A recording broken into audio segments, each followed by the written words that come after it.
Биз Астана Хаб инновациялык технологиялар паркындабыз. Бүгүнкү күнү ал Борбордук Азиядагы эң ири технопарк болуп саналат. Ал эми жакынкы күндөрдөн тартып автономдуу кластердик фонд болуп дагы саналат. 2024-жылдын жыйынтыгы боюнча анын резиденттеринин пайдасы $450 миллион чегинде болоору күтүлгөн. Анын ичинен 1/3 бөлүгү бул экспорттон алынган пайда. Бүгүнкү күнү Казакстан электрондук өкмөт жана финтех индекси боюнча лидерлер катарында турат. Бул бүгүнкү күнү өлкөдө бүтүндөй IT ишкерлер когортасы бар дегенди билдирет. Астана Хаб паркында гана 1,5 миң резидент бар. Өлкөнүн технопарк демилгеси жаңы пайда болгон кезде баары такыр башкача болгон. Астана Хаб паркын Магжан Мадиев ойлоп тапкан жана жүзөөгө ашырган. Сиздер менен Ульяна Ашимова жана бул иш билги программасы. Ал Silkway телеканалынын долбоору жана анда биздин жашообуз кантип өзгөрүп жатканы жана аны өзгөртүп жаткандар тууралуу баяндайбыз. Биздин өлкөдө бир да тармак өсүштү көрсөтө албай келет. Эми биз жеке киреше салыгы, кредиттик керектөө кооперативи жана ушул сыяктууларды кайтарып келебиз. Бизде ошондой эле венчурдук фонд бар. Ал жагынан акча бере алабыз. Анан венчурдук фонд кантип аткарылып жатат? Акыркы жыл ичинде биз 200 компаниядан ашыкты алып салдык. 200 компаний мы исключили. Эмне үчүн? Негизинен эрежелерди бузгандыгы үчүн. Бул мектеп үчүн эң эле максатка умтулгандарды, эң чыдамдууларды тандап алуу зарыл. Эң акылдууларды дагы. IT таланттардын өнүгүүсү траекториясы. Кремний өрөөнүнө чейинки эң алыс жактар деп айтууга болот.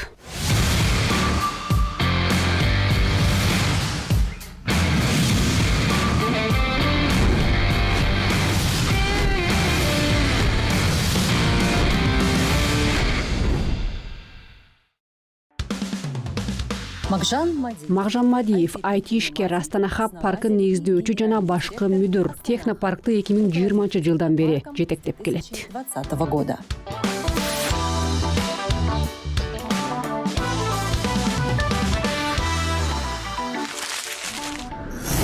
Магжан, кутман күнүңүз менен. Менин биринчи суроом акчага тиешелүү болот. 2024-жыл боюнча Астана Хаб паркынын баардык резиденттеринин пайдасы болжол менен 550 миллиард теңге экенин билебиз. 2019-жылы сумма 15 миллиардка тең келген. Эми болсо абдан олуттуу өсүш болду. Бул жакта ишкерлер мыкты өнүгүп, жакшы каражат таап жатышканы, аларга кандай шарттар түзүлүүдө? Саламатсызбы, Ульяна? Астана Хаб паркына кош келдиңиз. Ооба, чындыгында эле өзүңүз белгилеп кеткендей, биздин резиденттердин пайдасы олуттуу жана озгун арымда өсүш жасап жатканын көрсөтүүдө. Ал дагы менимче IT бизнес ааламында жүрүп жаткан тенденцияны чагылдырса керек. IT азыркы учурда биздин дүйнөнү өзгөртүп жаткан супер тренд экендигин билесиздер. Ал эми биз болсо Казакстан ишкерлери үчүн IT бизнести бул жакта өз үйүбүздө жасоого боло тургандай алгылыктуу эко тутумду жаратуу менен ошол ыргакта кадамдаш бара жатканына кубануудабыз.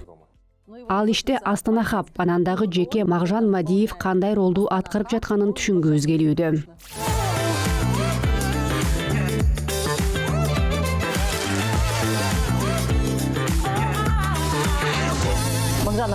Магжан, Астана Хаб бул жөн гана кеңсе же дубалдар гана эмес экендигин айтып кеттиңиз. Азыр биз Астана Хабтын резиденттери эместер, кызматкерлер иш алып барган ушул кабатта турабыз. Демек Астана Хаб кеңсе эмес, андан чоң нерсе дегенди кантип түшүнсөк болот? Ал эмне? Астана Хаб, простыми словами, это... Эми Астана Хаб жөнөкөй тил менен айтканда ал IT таланттардын өнүгүүчү траекториясы. Кремний өрөөнүнө чейинки эң алыс жактар деп айтууга болот. Башкача айтканда, бизде бүгүн өлкөнүн ар бир областында 17 аймактык хабтарыбыз бар. Ал жакта көптөгөн программалар, иш-чаралар, билим берүү курстары, бизнес программалар өтүп турат. Бизнес-программ, если там появляется какой-то талант, Эгерде ал жакта кандайдыр бир талант пайда болсо, мыкты жыйынтыктарды көрсөтүп жаткан. Анда биз аны кийин бул жакка чакырабыз. Бул жакта мисалга алсак, ал Google for Startups акселерациясына катыша алат. Анан ал ошол жакта кандайдыр бир натыйжаларды көрсөтө алса, анда биз аны Кремний өрөөнүнө жөнөтөбүз. Ал жерде жашап, иштей турган жери бар. Ал жакта инвесторлор дагы билим алышат. Мына ошолордон ал каржылоо тартууга мүмкүнчүлүгү болот. Сиз мыкты натыйжаларды көрсөттүк деп жатасыз. Аны менен эмнени айткыңыз келет? Ал финансылык натыйжаларбы же кандайдыр бир келечектүүлүкпү? Анткени стартаптар тууралуу сөз кылганда ар дайым бир аз алысыраак карагандай болушу керек да. Анан ушул жерде жана азыр деген эмес, эмне келип чыгаарын эстен чыгарбай. Дал ошондой. Ал келечектүү стартаппы же жокпу деп кантип баалоого болот? Ар кыл критерийлер көп, бирок эң башкысы биз аны traction деп айтабыз. Traction бул маңызында прогресс дегенди билдирет. Бул жакта аймакта дал ушул сыяктуу куйткулук камтылып жатат. Ал стартаперлер бета чараларында абдан жагымдуу, көрүктүү келечектерди тарта алат. Албетте. Бирок анда иш жүзүндө айкын прогресс жок болсо, анда ал чындыгында эч кимге кызыктуу эмес. Ошондуктан кайсыл болбосун инвестор, биз, институт катары эксперттер алар ар дайым оболу трекшнге карашат. Башкача айтканда, трекшн деген сенин прогрессиң. Сен прототипин жараттыңбы? Биринчи колдонуучулардын прототипин алдыңбы? Колдонуучулар ыраазыбы? Алар кийин кайтып келип жатышабы? Өнүм жараттыңбы? Каражат таба баштадыңбы? Инвестиция тарта алдыңбы дегендей. Мына ошонун баары чогуу алганда трекшн деп аталат. Сен кубаттуу, күчтүү команда топтой алдыңбы? Эгерде биз трекшн бар экенин көрсөк. Анда дагы убакыт бирдигинде болсо керек. Албетте, акселерация дегенибиз убакыт, окуялар көз карашынан абдан так жөнгө салынган программа. Ал адатта 3 айга, айрымдары 4 айга созулат жана ар бир апта сайын трекшнди өлчөп турабыз. Сиз эко тутум деп утур айтып жатасыз. Аны кандай түшүнсөк болот? Макул салыктык преференцияны алалы. Ал түшүнүктүү, ал оорчундуу. Билим берүү программалары ага да макул. Деги эле IT ишкердикти өнүктүрүү максатында эко тутум дегендин алдында эмнени түшүнүү керек? Например, Мисалы биз өзүбүздүн Google for Startups акселераторубузга кабыл алган учурда бизге 7 мамлекеттен ишкерлер келишет. Биз аларга турак жай living сунуш кылабыз. Алар бир чатыр алдында 3 ай жашашат. Кайсыл жакта? Бул жакта, жакын эле. Турак жай комплексиндеби? Ооба, турак жай комплексинде. Бизде стартап хаус бар. Ал ошентип аталат. Биз аларды бирге жайгаштырабыз. Анан алар бул жакта коврингде иштешет. Бул жакта трекерлер, менторлор бар. Алар тапшырмаларды коюп, жардамдашышат. Ар бир аптада стартаптар алдына тапшырмалар коюлат. Эгерде кимдир бирөө прогресс көрсөтө албаса, аны программадан алып салышат. Анан албетте бизде эч ким алынып салынгысы келбейт. Алар күнү түнү иштей башташат. Кандайдыр бир демилгелерди ойлоп чыгып, дайыма бир нерсе үстүндө иштешет. Ошентип стартаптар чогулашып өсүшөт. Биздин Google for Startups программабызга өткөндөр, алар болжол менен 50 чакты. Алар биргелешип алганда $400 миллион ашык турат. Эко тутум деген ошол. Анан дагы биз эгерде долбоор жакшы өсүп жатканын, бирок инвесторлордон инвестицияларды тарта албастыгын көрсөк, анда аларга пассивдүү акчаларды беребиз. Ал анча деле көп эмес. Ал таптакыр эле көп эмес. Биздин ыкма ошондой. Башкача айтканда, атайлап көп акча беребиз. Бирок бизде ошондой эле венчурдук фонд бар. Ал жактан акча бере алабыз. Венчурдук фонд кантип аткарылып жатат? Биз бардык резиденттерибиздин кирешелеринен 1% чогултабыз. Ооба, ал белгилүү. Негизинен көп акча тапкан ири компаниялар бизге ошол 1%ды чегерип беришет. Ошол акчалардын эсебинен биз стартаптар жаңы топтомдорун өстүрүп чыгабыз. Мына башкача айтканда, бул жерде жабык цикл. Ооба, башкача айтканда экосистема жабылды. Мына ушундай. Кыскасы, тармактуу өнүктүрүү институту катары биздин максатыбыз айтишниктер менен стартаперлердин жаңы муунун туруктуу өстүрүп туруу.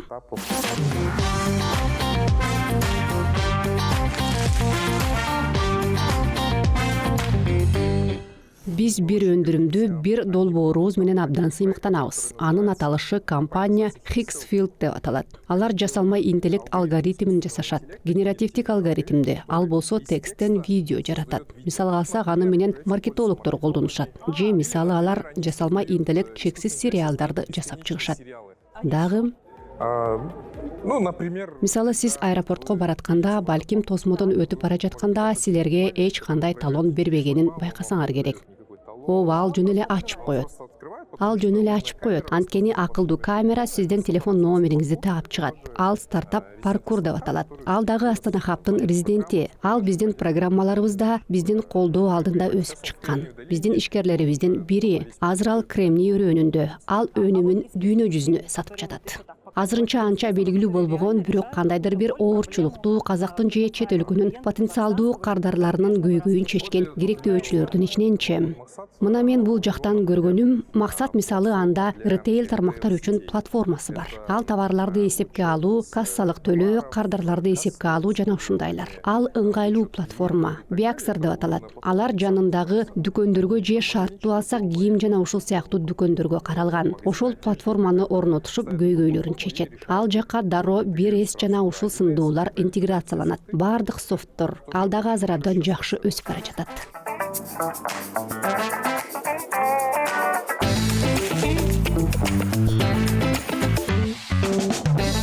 Чындыгында венчурдук жеке инвесторлор Астана Хабты абдан жакшы көрүшөт. Эмнеге? Анткени биз коммерциялык эмес уюмбуз. Биз эко тутумду тармакты өнүктүрүп келебиз. Биз жеке инвесторлордун ийгиликке мүмкүнчүлүктөрүн арттырабыз. Кайсыл өлкөлөрдөн ошол кызыктуу. В основном это Казахстан. В основном Казахстан, но Негизинен Казакстан, бирок бул жакта Британиянын дагы венчурдук капиталы, Сингапурдун капиталы Quest Ventures бар. Бирок тилекке каршы чет өлкө венчурдук инвесторлор азырынча биз каалагандай эмес, аз. Бирок алар акырындык менен көбөйүп келе жатканын көрүп турабыз. мы видим, что их становится все больше и больше. Ал эми эң башкысы кантип Астана Хабтын резиденти болсо болот. Ал стартап болушу керекби же ишке ашырылган кандайдыр бир долбоор болушу шартпы?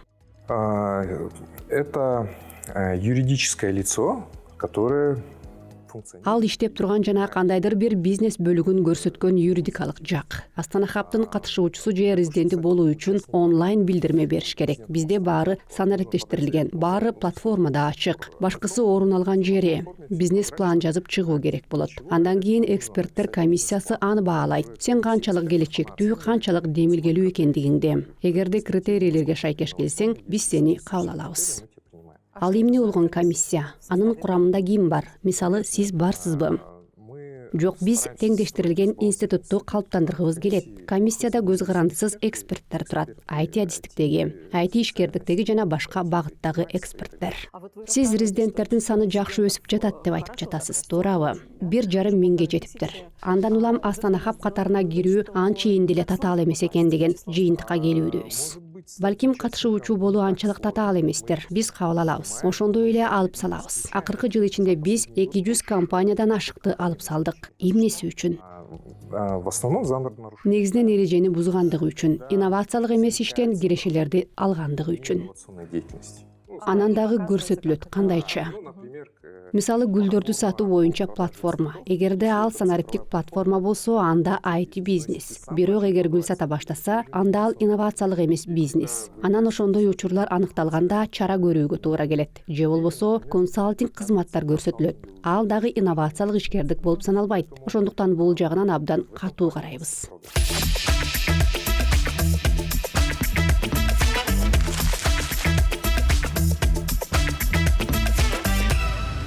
Макжан, башында эле Астана Хабта резиденттер салык төлөбөйт деп белгиленип калган. Ал эми чет өлкөлүктөр социалдык салыкты дагы төлөшпөйт. Ушул жерде мамлекет үчүн эмнеге кызыктуу экендигин абдан түшүнгүм келип турат. в развитых странах Өнүккөн өлкөлөрдө инновациялар санариптештирүү өнүгүүсү үчүн мамлекет миллиарддаган долларларды инвестициялайт. долларов. Но развивающиеся Бирок өнүгүп келе жаткан өлкөлөр башка шаймандарды колдонушат. Ал болгону салыктык преференцияларды сунуштайт. Биз ошол жол менен кеттик. Кремний өрөөнү башында эле ири аскер буйрутмасы үчүн колдоого алынганы баарыбызга белгилүү. Алар олуттуу суммалар болгон. Жадагасы ошол учурлар боюнча. Кайсыл болбосун дүйнөлүк тажрыйба, эгерде биз мисалы Сингапур, Израиль, Францияны изилдөөгө ала турган болсок, аларда мамлекет тарабынан абдан олуттуу инвестициялар болгон. Биз Казакстанда ал жол менен барган жокпуз. Мамлекеттик бюджеттен олуттуу каражаттарды сарптап, бизде Экспо сыяктуу мыкты инфраструктурабыз бар. Ал көргөзмө үчүн курулган. выставки, мы здесь сейчас пользуемся этим наследием, да? 22 тысячи квадратных метров. И Биз азыр бул жакта ошол мурастан колдонуп жатабыз. 22 000 чарчы метрден. Анан өкмөт дагы бизге салыктык преференцияларды берген. Азыркы кезде финансы министрлигине ири сандагы компанияларды салыктан бошотуу тууралуу чечим кабыл алуусу абдан татаал болгон болушу керек деп айтышканда, мен ар дайым бир окуяны айтып берем. Биз Астана Хабты жаңы гана түзө баштаганда финансы министрлиги эмнеге силер үчүн салык кодексин өзгөртүшүбүз керек, анткени преференция бере турганга эч ким жок деп айткан. Башкача айтканда, ал кезде дээрлик IT тармак деген жок болгон. Балким 10 чакты компания болгон болушу мүмкүн. Бирок алар да экономикада арзыбаган үлүшкө ээ болушкан. Ошондуктан дээрлик салыктык келип түшүүлөр жок болгон тарапты салыктардан бошотуу анчалык деле татаал эмес эле. Ал чечимди кабыл алуу татаал болгон эмес. Азыр болсо өтүп жаткан жылы резиденттерибиздин чогуу алгандагы кирешеси $1,5 миллиард ашкан кезде албетте баары башкача карай башташкан. Бирок бир нерсени белгилей кетүү керек. Андан улам биздин өлкөгө келип жаткан баардык комплекстик кыйыр натыйжа баары бир ал жакта салык преференцияларына татыктуу болууда. технологов преференции. Например, первое – это экспортная выручка. То есть в страну заходит валюта, Мисалга алсак, биринчиси бул экспорттук пайда. Башкача айтканда, мисалы биздин өлкөгө биз гендерди башка жака жөнөтпөстөн эле валюта келип түшүүдө. Аныбыз интеллектуалдык санариптик экспорт. Экинчиси импорт алмаштыруу. Демек бизде бул жакта кубаттуу ата мекендик IT тармактар болгон кезде сырткы оюнчулардын кирүүсү кыйынга туруп калат. А вы вот регулярно... Сиз өлкө жетекчилиги, өкмөт мүчөлөрү менен көп кездешип турасызбы? У них какие планы на Астана Хаб и на ваших резидентов? Алардын Астана Хабка ойлору кандай? Анын ичинде биздин резиденттерге карата салыктык преференциялар, алар чексиз узак болобу же алар жетиштүүбү? IT тармагынын кандайдыр бир өнүгүү мезгили келип жетеби? Мыйзамга ылайык биздин салыктык преференциялар 29-жылга чейин каралган. Башкача айтканда, баары бир акыркы чекити бар экен да. Ал башынан эле 10 жылга мерчимделген болчу. Аны менен катарлаш мен алардын мөөнөтүн узартууну максатка ылайыктуу дейм. Балким айрым апдейттери менен. Например, Мисалы, келечекте ички локалдык рыноктоого караганда сырткы рыноктарда гана иштеп пайда тапкан компанияларга преференцияларды берүү максатка ылайыктуу болмоктур. Башкача айтканда, аны менен биз IT бизнести экспорттук рыноктарга чыгууга түрткү беребиз. рынки. Потому что в 2020 году IT-экспорт нашей страны...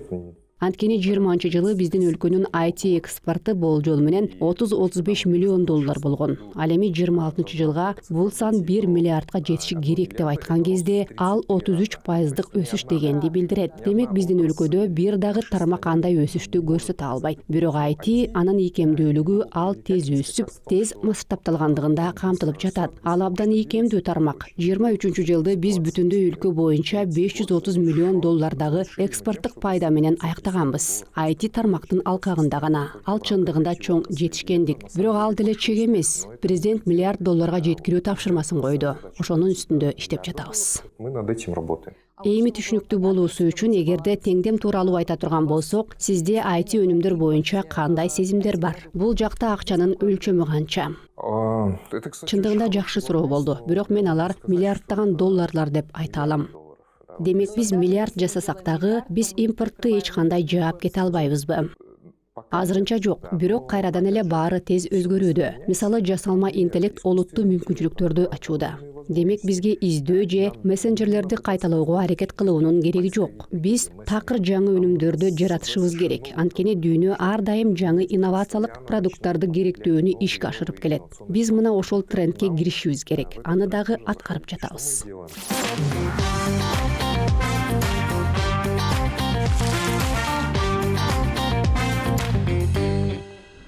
Вот я вас слышу, и создается впечатление... Мен сизди угуп жатканда, бул жакта такыр эле идеалдуу дүйнө орун алгандай сезим жаралууда. Бул жакта акылдуулар күнү-түнү иштешип, эмгектен такыр коркпогондой. Бул жакта алар үчүн бардык шарттар түзүлгөндөй. Сиздин тегерегиңизде баары колдоого алгандай. Ал адашкан таасириби? Же чындыгында эле ал жолдо дагы кандайдыр бир кыйынчылыктар барбы? Көп иштеш керек дегенден сырткары. Работать много. Да, это очень хороший вопрос. Ооба, абдан жакшы суроо болду. Эгерде биз стартаптар тууралуу айтсак, ар бир стартап наут болуу өрөөнүнөн өтөт. Ал абдан катаал мезгил. Минимум 9 из 10 стартапов умирают, и это все...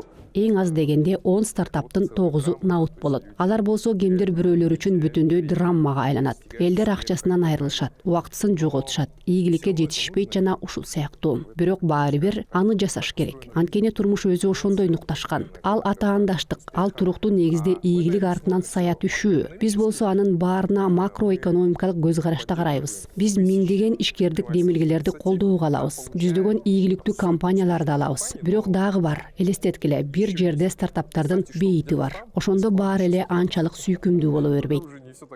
Жеке сиз аны башыңыздан кантип өткөрөсүз? Сиз ишенич артып турган стартап өтпөй калганына. Чындыгында мен ага дарыгер катары карап калдым. Мага стартаптар келип, менде демилген бар. Мен маркетплейс же мессенджер түзгүм келет деп айтканда, мен аларга анда сен жакында стартаптар бейитине барасың деп жооп берем. Адашкандыкпы? Да, я смотрю, представьте, Ооба, элестеткиле. Ушул жылдын аралыгында мен миңдеген долбоорлорду көрдүм. Абдан жогорку. Мен ага абдан салкын, токтоо мамиле кылып калгам. Анткени ал менин ишим.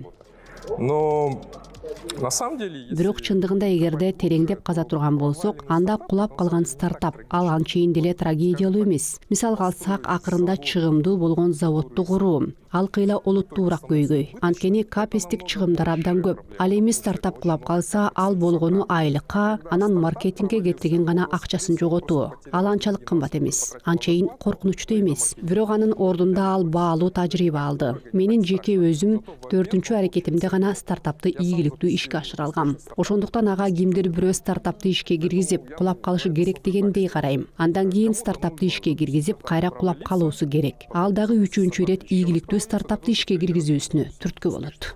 А вам в личной... Сиздин жеке ишиңизде Астана Хабты уюштурууда тоскоол болгон нерсе барбы? Учурда Астана Хаб мындан да жакшы иштешине кандайдыр бир тоскоолдуктар? Еще лучше. да, в работе... Астана Хаб үстүндө иштөөдө башка жумуштардагыдай эле ар дайым көптөгөн тоскоолдуктар жана көйгөйлөр болот. Биз бул жакта кандайдыр бир уникалдуу эмеспиз. Башка бардык жумуштардагыдай эле. Ал эми тармактык көйгөйлөр тууралуу айта турган болсок, биздин эң негизги эки көйгөйүбүз: адистердин жетишсиздиги жана венчурдук инвестициялардын тартыштыгы. Мына ошолор эң маанилүү эки көйгөй.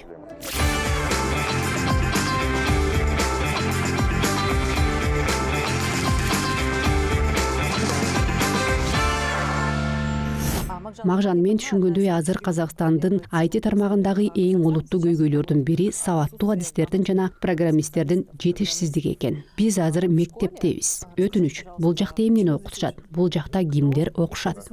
Мы находимся в Tomorrow School. Биз азыр Tomorrow School деген жайда турабыз. Эртеңки күндүн мектеби. Бул биздин аймактагы жасалма интеллекттин алгачкы мектеби. Бул жакта биз IT өнүмдөрүн жасалма интеллектке фокус жана аны колдонуу менен кантип программалоо, жаратуу керектигин окутабыз. Искусственный интеллект. Окутуу кандай нукта жүрөт? Байкасам, студенттер отурушат. Аларды анчейин деле окутпагандай. Алар өздөрү окуп жаткандай. Ооба, бул форма peer-to-peer деп аталат. Бул жакта мугалим дарс деген жок. Мектептин айырмачылыгы фишкасы ошондо. Ал андагы билим берүү платформа базасында курулуштурулган. Ал жакта баары геймифицирленген, баары ойлонуштурулган. Анан дагы бири-бирине жардамдашуунун эсебинен жүрөт. Башкача айтканда, эгерде бир студент кайсыл бир тапшырмага чыккан болсо, ал башкаларына жардамдашат жана анын эсебинен упай топтойт. Ошентип алар бири-бирине көмөктөшүп тажрыйба алмаша алат. IT тармакта ал ыкма абдан натыйжалуу болуп чыкты. Анткени күн сайын кандайдыр бир жаңы технологиялар пайда болууда. Аларды тынбай Google'дан карап, окуп, өзүнүн билимин арттырып туруу керек. Ошондуктан ушул мектепти бүтүрүп чыккандарды жумуш берүүчүлөр иштеткенди жакшы көрүшөт. Мектепти аяктап чыгуу үчүн канча убакыт талап кылынат? Дегенкиси толук курсу 2 жылга созулат, бирок көп учурда ишке орношушат. Бүтүрбөстөнбү? Ооба, бүтүрбөй туруп. Кыскасы, бул жакта баары баскыч менен. Алсак ал жакта шарттуу түрдө 30 левел болушу керек. Сен качан токтош керектигин өзүң чечет экенсиң да. Ооба, эгерде сен акырына чейин окуп бүтсөң, сен кыйла таламдуу болосуң. Анан дагы жакшы төлөп беришет. Бирок көп учурда балдар жумушка эрте чыгып кетишет. Аны дагы түшүнсө болот, анткени бул жакта улуулар көп. Алардын орточо жаш курагы 27 жашта. Айрымдарынын үй бүлөсү, балдары бар. Башкалары өзүн камсыз кылышы керек. Ошол мектептин өзгөчөлүктөрүнүн бири десек болот. Окуучулар бул жакка кантип келип калышат? Сначала идет... Алгач эс тутум жана логика каралган оюн түрүндөгү онлайн тестирлөө жүрөт. Алар баса абдан татаал. Мен өзүм араң өткөм. Ооба, анан алардан ийгиликтүү өткөндөр аларды бассейнге чакырабыз. На бассейн это экзамен. Ал болсо 1 айга созулган экзамен. Абдан татаал жүрүм, абдан узак. Бирок ал дагы керек болот. Анткени бул мектепке эң максатка умтулгандарды, эң чыдамдууларды тандап алуу маанилүү. Эң акылдууларды дагы. Анткени peer-to-peer деген алар бири-бирине жардамдашкан иш үчүн деген натыйжа керек. Бул жакта канча адам окуп жатат? Же топтолгончо бассейн өтүп кетет? Сейчас у нас в бассейне 180 человек. Азыр бизде бассейнде 180 адам бар. Алар болжол менен 200 адамдын ичинен тандалып алынгандар. 2000. Которые прошли те самые игры, которые... Оюндар сынагынан өткөндөр, демек 180. Бассейнден кийин канчасы калат? Менин оюмча эң жакшы болсо 50 калат. Алар негизги программа боюнча кабыл алынган студенттер болушат.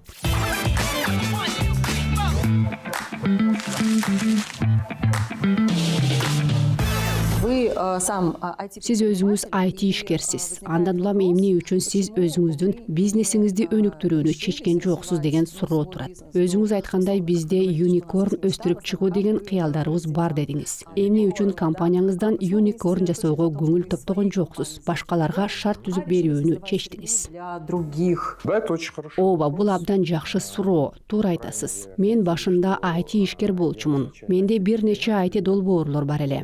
Бирок кийин биз өлкөдө IT стартаптар үчүн эко тутум жетишээрлик өнүккөн эмес. Рыноктагы анчейин чоң эмес. Венчурдук капитал жетишсиз жана тиешелүүлүгүнө жараша, эгерде биз юникорн, ири IT компанияларды түзүүнү кааласак, анда кайра өзгөртүп түзүлүшүбүз керек деген түшүнүккө келдик. Ну или другими словами, переехать в США. Же башкача айтканда АКШга көчүп кетүү сыяктуу. Мен ошондо 2013-жылы Шанхайдан, Кытайдан жаңы эле кайтып келгем. Жогорку билим алуума байланыштуу ал жакта көп жыл жашап калдым. Ошентип чет өлкөдө жашаган ошончо жылдан кийин мен үйдө жашагым келди. Жить дома. Үйдө жашагыңыз. И тогда в 16... Ооба, 2016-жылы мени АКШга форумга чакырышты. АКШнын ошол кездеги президенти Барак Обама форумда кимдин $300,000 инвестициясы болсо АКШга көчүп келгиле. Биз силерге стартап виза беребиз деп айтты. Биз ошол кезде $1 миллион тартканбыз. Мен ал жактан кайтып келип, өнөктөштөрүмө АКШга көчүп кетүүгө мүмкүнчүлүгүбүз бар экендигин, алар бизге стартап виза берерин айтканым эсимде. Биз көпкө чейин ойлондук. Бирок ошол эле учурда стартаптарды жана айтишниктерди колдоого алуу жагы да алдыга жыла баштаган. Мамлекет жактанбы? Аны сиз өзүңүз кандайча сездиңиз? Ощутили на себе. Нас просто пригласили. Бизди премьер-министрге кеңешмеге чакырышты. Дагы кимдер чакырды эле? Много было айтишников. Айтишниктер көп болгон. Ошондо Арман Сулейменов болгон эсимде. Павел Коктышев, Константин Горожанкин, Рамиль Мухаряпов жана башкалар. Мен болгону Фейсбукта АКШда Кремний өрөөнүндө инвестициялык эко тутум өнүгүп жатыптыр дегендерди жазгам. Анан дагы биз $1 миллион тарткандыгыбыз тууралуу да жаңылык жүргөн. Ошол кезде андайлар сейрек кездешчү. Ошонун артынан бизди өкмөткө айтишниктер, ишкерлер катары чакырышкан жана эмне жардам керек деп сурашкан. Биз Астана Хаб демилгесин айттык. Ошол кезде менин алдымда маңызында бир философиялык тандоо жаралды. АКШга көчүп кетип, даяр турган инфраструктуралардан колдонуу же болбосо бул жакта калып, ошол инфраструктураны түзүп чыгуу деген. Мен дал Астана Хабта иштегенимде эмнеси жагат? Бул жакта өз үйүңдө эч жака көчүп барбастан эле Big Tech, чоң технологиялык бизнес, Google, Apple, азыр болсо OpenAI жана ушул сыяктуу бийик материалдарга жетүү мүмкүнчүлүгүбүз бар экендигин айтып келем.